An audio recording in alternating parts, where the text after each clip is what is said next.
Okay, kids, it's Friday, and the card I pulled for us this week is the Queen of Wands. Oh my God. She feels so good. She feels like trouble, but in the best way. The energy's so alive right now. I feel like, the energy just like takes me away. Queen of Wands. Oh, she's popping. Queen of Wands. So wands seem to be on the table. We had the Six of Wands last week, and wands are our fire energy. They are our heat, our temper, our passion, our creativity, our sexuality, romance and sexiness and inspiration and heat, baby, heat.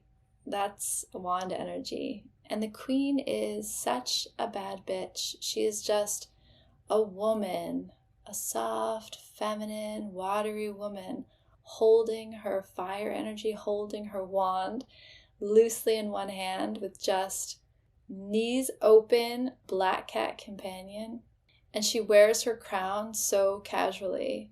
Queen of Wands is your bad bitch energy. It is the part of you that makes no excuses. It is that woman, that crone energy of, I have served you people all my life, and now I am taking up my own space. And all of us have this, right? Like, it can be easy to think of this as feminine energy, but Queen of Wands is not feminine energy. She's definitely a good time. And she's definitely, I've been thinking a lot about this, the triangle of disempowerment. It came up on a recent podcast, but this idea that we really are trapped by that. We're so trapped by victim mentality. We are trapped by the part of us that feels like it needs to win. We are trapped by the part of us that feels like we need to save the world. That dynamic, rescuer, perpetrator, it is a trap. It really is. They call it the triangle of disempowerment for a reason. It really sticks you in the silo of existence, the silo of living. And we've talked a lot about what it means to step outside of it. And I will tell you from an energetic standpoint, there is so much space outside of it. Like, my experience of even just saying that to you is like standing trapped in a silo and stepping out of it into this like beautiful, spacious, sunny, blue sky day. There's just beautiful wind all around you. There's so much space out there. But what is not often said about this triangle of disempowerment, and as some people say it, like Nina's talked a little bit about it, my teacher Steven's talked about it a little bit, they have the triangle of empowerment that they're working with. The part of it that I want to pull out today is this idea that each of those places, each of those archetypes, each of those positions exists for a reason, and there is a medicine to each one of them. The rescuer medicine is kind of maybe the easiest for a lot of us to identify with, right? The medicine of that is the part of us that wants to serve. It's the part of us that wants to make life better for other people, that wants to liberate people from their suffering, that wants to alleviate suffering, right? It's a beautiful energy, and all of us should incorporate that into our lives, that archetype of, I have the power with my hands and my words and my deeds and my actions and my thoughts and feelings and energy to make the world a better place. That's a beautiful energy. And I would say that the victim has an equally beautiful gift to offer us, right? You sit in that energy, you find yourself in that energy because there was a positive intention. The first time you ever played the victim, you got something from it. You got something good from it. It protected you in some way. And the medicine of the victim is often, I am helpless and I am tired and I need help and I don't want to do this alone and I feel powerless and please help me. That's a beautiful energy. More of us should cultivate that, especially us strong women, right? Women who are running businesses and homes and households and communities and movements, right? We should embrace that more, that part of you that turns to the people you can trust and says, help me, please. There's a beautiful, beautiful energy in that simple phrase, please help me. It's a beautiful invitation, and it calls up in all of us, it calls up the best in people. It calls up the hero in us all that says, I would help you. I want to be with you. I want to walk by your side. I want to make it easier for you. That's a beautiful exchange, right? So the medicine of that victim energy, the reason that we kind of hang on to it long past when we should kind of age out of it and step out of it, is because it's a way to activate that helplessness that feels culturally appropriate or socially acceptable. What we want to work on is owning that energy, owning that medicine, because we own it, because we know who we are and we know how strong we are, and we can still recognize that softness has its place, that surrender has its place, that submission has its place, that need has its place. A need is a need is a need. It doesn't go away.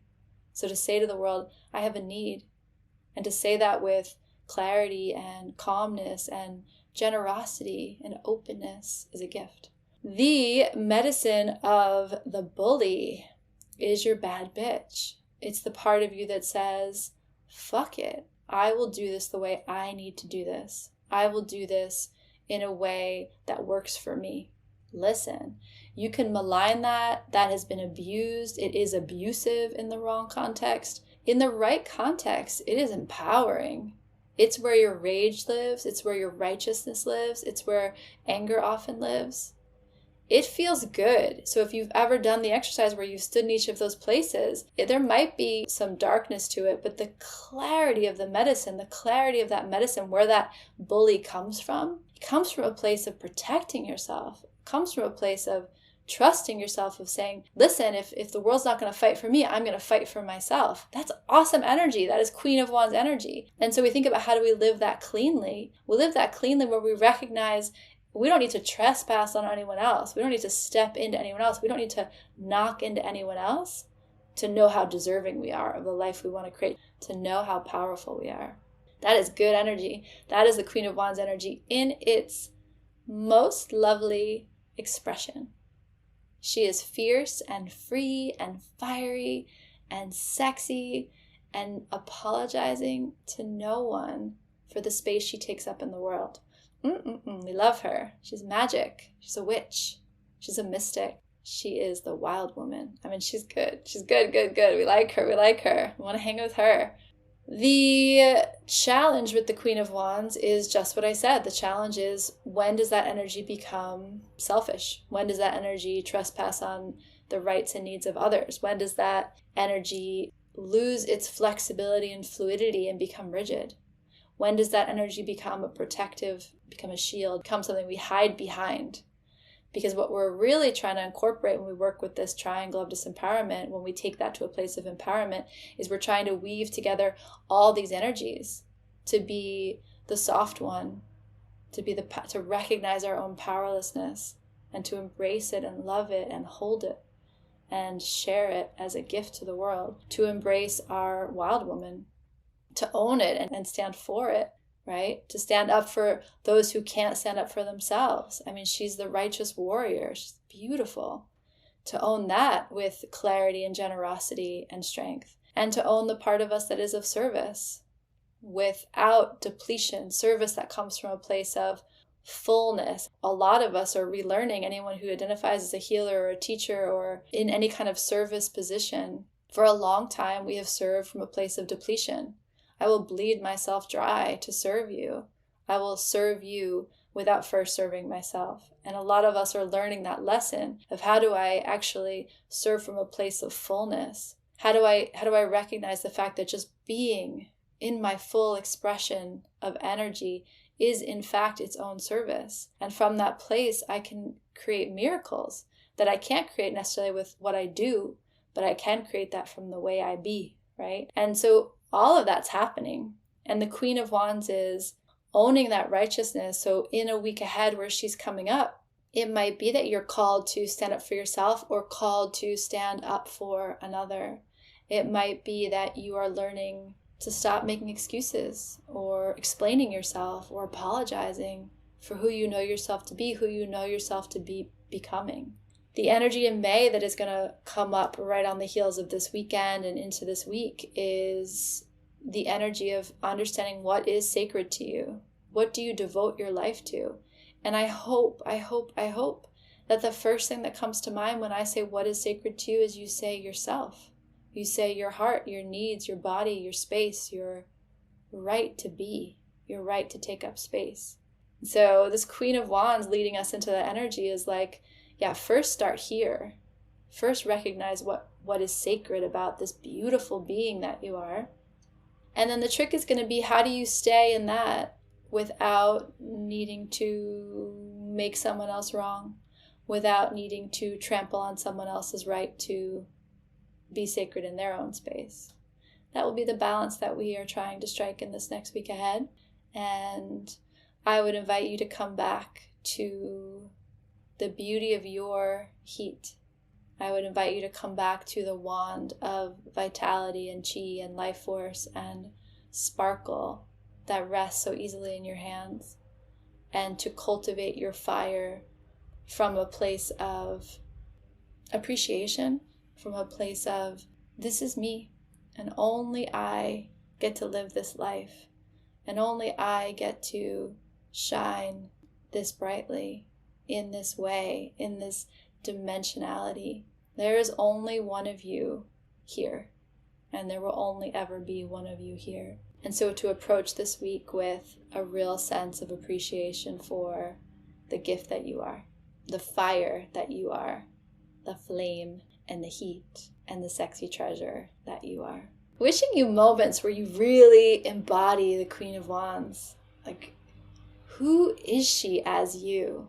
I invite you this week to dress up as her one day or every day, to adorn yourself as her one day or every day, to think about how she would walk, how she would enter space, how she would sit at a meeting, how she would cook her dinner, how she would dance, and invite her into your body and invite her into your space. Let her reveal herself to you as you reveal yourself to her. Like, engage in that dance with her, because there's something really vital. There's something very powerful in her, and it wants to be felt by you and experienced by you and experienced as you this week. Okay, cool. Let me know what she gets up to. Talk to you later.